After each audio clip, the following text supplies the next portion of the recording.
The West Virginia Autism Training Center at Marshall University has been involved in shifting from autism awareness to acceptance.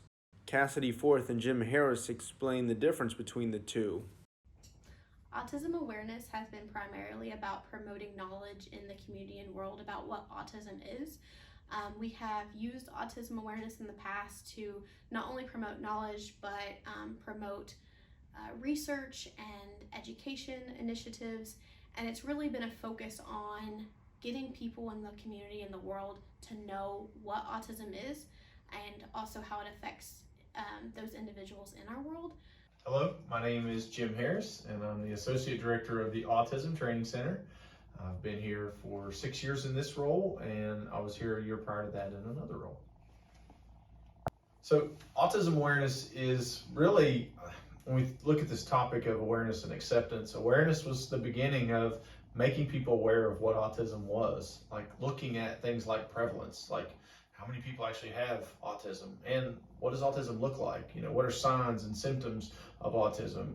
And also a big part of autism awareness was making people aware of what services were out there. And, it was the idea of this is what it looks like and here's who you can go to get help and support. So awareness, because it was just essential in the early stages of when we started to realize what autism was. Autism acceptance is the next step in promoting inclusivity and change in the movement. Autism acceptance is about changing the narrative towards our movement and including people with autism at the center of it.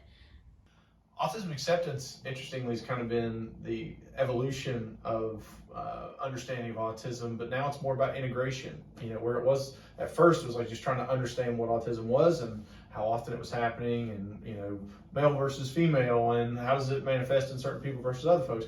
But acceptance now is more about integration in the community. It's about opportunities for employment. You know, at the Autism Training Center, we talk about quality of life. I think acceptance is really that focus on quality of life and integration in the community and opportunities, where it's preparing the community to see the value in individuals with autism. The shift from awareness to acceptance has occurred so these individuals can have more of an inclusive environment and feel more welcome in the community.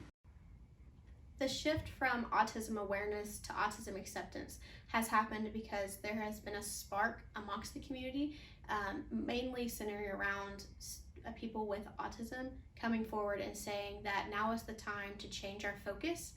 We need to be fostering and embracing people with autism in our community and listening to what their needs are and what they need from all of us to make this world a better place. So the shift from awareness to acceptance, I think, was more natural. I think a lot of folks it's almost seen as like an adversarial thing. No, it's not aware. I think awareness is still happening. I mean, there's still that need for awareness, but there's that shift to acceptance, which was more about, wow, we have a lot of people that have a lot of value to offer to our communities, to our families, to employment. So acceptance is more about how do we create environments where individuals with autism can maximize their quality of life, and how can individuals in communities create environments where they're more likely to be accepted. So there's a difference between knowing something exists and accepting it. So I think that was that transition, and I kind of view it as almost like a positive for all the work that's been done in awareness. Now we're moving towards acceptance. Both agree that it is important for people to become aware of this issue so they can become involved in helping with the switch from awareness to acceptance. The best thing that people can do to promote the autism acceptance movement is to truly listen to the voices of those with autism. We need to learn how to have hard conversations. We need to learn how to be open to what people with autism are saying instead of trying to tell them what we want them to do or what we think is best. They are able to tell us what they think is best. They are able to tell us what they need, and we need to be open to fostering that communication.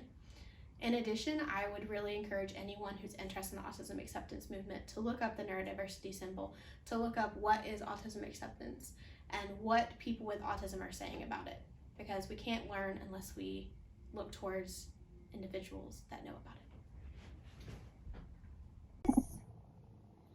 So when we talk about other people and how you can support the effort, I think there still starts with awareness. So I think there's still the element of increasing understanding, because but by increasing understanding, then we find opportunities for acceptance. So I think there's still that part where each individual, I'm very much, each individual is responsible for their own thoughts and beliefs. So I think you have to go out and increase your understanding, learn more about autism, learn about the value, learn about the spectrum itself and all the different ways that folks can be impacted by autism.